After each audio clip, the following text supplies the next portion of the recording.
add something to his question, and you can respond a bit if you want to, but Cenk referenced Paul Ryan. When the Republicans took control of Congress, Paul Ryan, the Speaker of the House, famously said, we need to switch from being an opposition party to being a proposition party. So what's your evaluation, Ben, of their efforts in that direction to unite the party and move legislation forward? I mean, we all have eyes. They suck at it. I mean, and Paul Ryan is not exactly my go-to guy when it comes to political acumen and genius. I more want to respond to some of the contentions that Cenk was making about Medicare for all and single-payer health care. A couple of things. One, when you say we pay for it, that's not technically true. The idea that everybody who's paying into Medicaid paid for it and now they get out what they paid in is obviously not true. It is a redistributive program, and to pretend otherwise is just silly. The people who are paying the payroll taxes are not the people who are taking out through Medicaid, obviously. Can I just address that super quick? So if we're talking about Medicare, right? Not Medicaid. Right. So in Medicare, so you're both correct and incorrect. So it's not like I put in $20 and I get $20 back. That part is true. Right. But we all pay into Medicare together, and then we all get it when we are sick. Can I ask you a question? I have two questions, really serious questions. One, what is your ideal tax rate?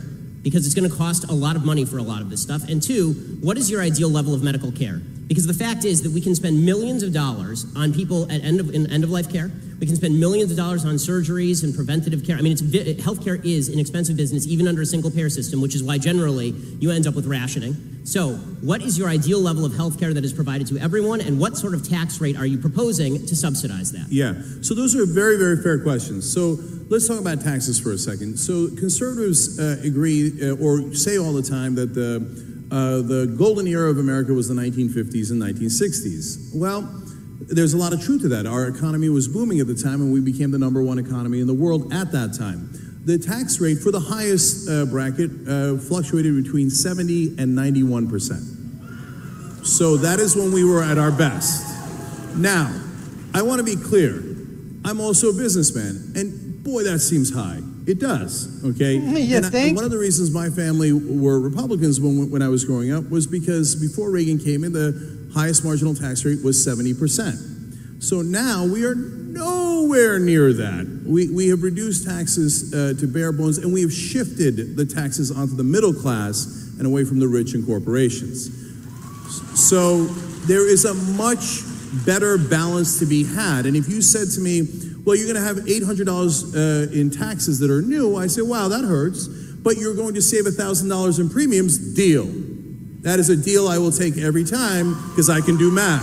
Okay. So that is the beginning of your answer to taxes. And then you said how much care. Well, so that is something that all the countries that do single payer or a version of single payer struggle with, and they have learned a lot of lessons. And if we stop saying, America's #1, we might actually just, first of all, on this issue, we're number 37. And if we looked at what Japan is doing so well, keeping costs down to half of ours and less, we might actually learn something from Japan, Switzerland, and other countries. And by the way, when we say Medicare for all, Medicare Advantage exists. So you can actually add private insurance on top of that.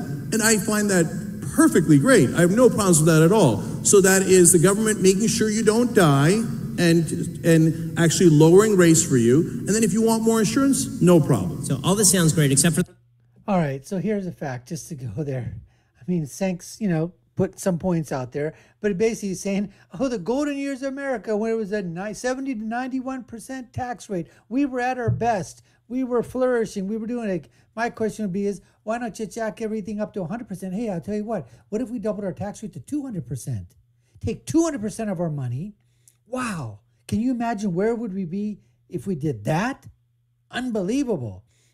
And then he says, all the other countries, they do single payer. Japan, look at them. They're at half the rate. Japan, how many people live on the island of Japan? And they're all part of what? What? What race are they a part of? Are they Americans? Are they blacks? Are there Hispanics? Are there Latinos? Are there Middle Easterners? African Americans? Africans? Are there? Are there, Europeans? No, it's a Japanese race. It's unidimensional. It's one-dimensional with their health care. Specifically in terms of their health challenges are limited to what is hereditary and what are the problems that occur within the Japanese race, the Japanese ethnicity, the background, the DNA, all those things have something in terms of where, healthcare costs. And then plus, we're talking about a small island. Yes, congested, but basically, these things that he was talking about, they work in countries that have smaller populations and populations that are not diverse. Let's go to Ben.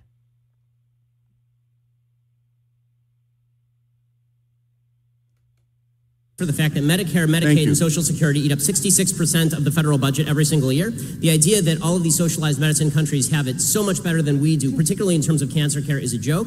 We are still number one in terms of 5-year cancer survival rate here in the United States.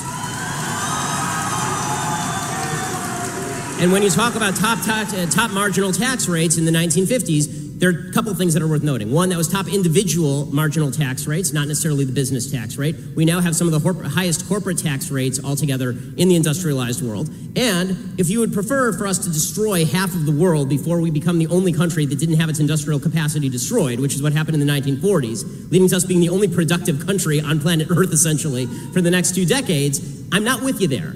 I'm not really in favor of having a giant world war that destroys all industrial capacity across the West, so we're the only people who actually have the capacity to produce anything and just markets that we can provide to.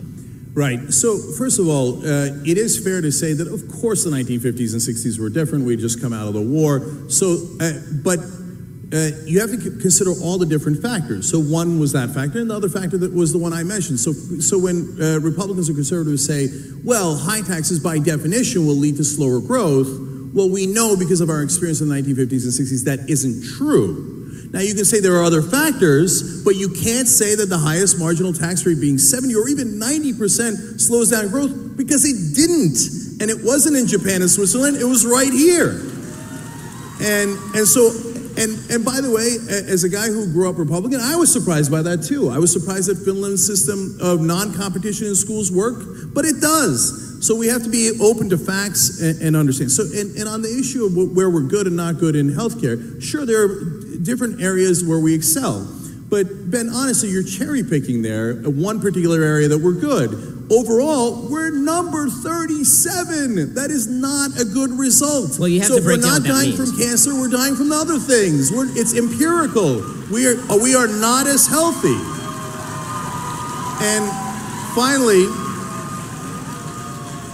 And finally, this idea that corporations are paying the highest tax rate is both, again, true and untrue. The part that is true is, hey, there's a rate of 35%. The part that's not true is they don't actually pay that. There is giant loopholes. And they've got $2 trillion sitting offshore, and they won't bring it in.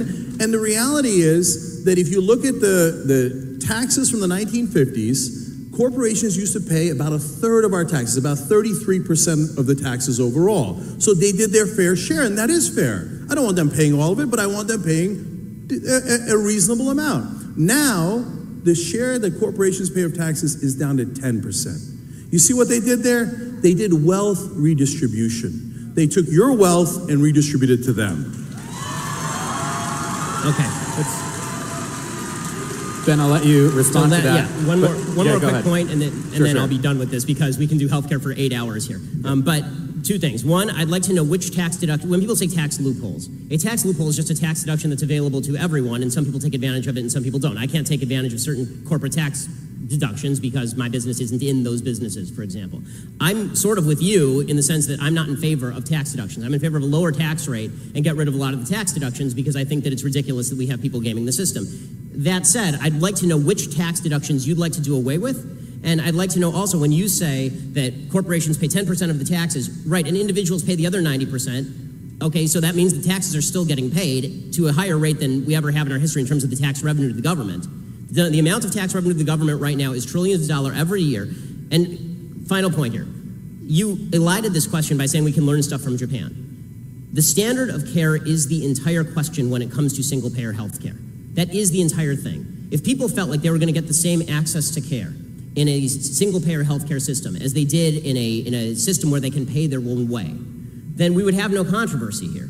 But the fact is that rationing is mandated as soon as you start having the government run the healthcare system and decide what level of care people get. So I don't want anyone deciding what level of care that I can get. I don't want anyone else to, they don't care about me. They don't know my child's name. They don't know my name. All they know is how much I cost.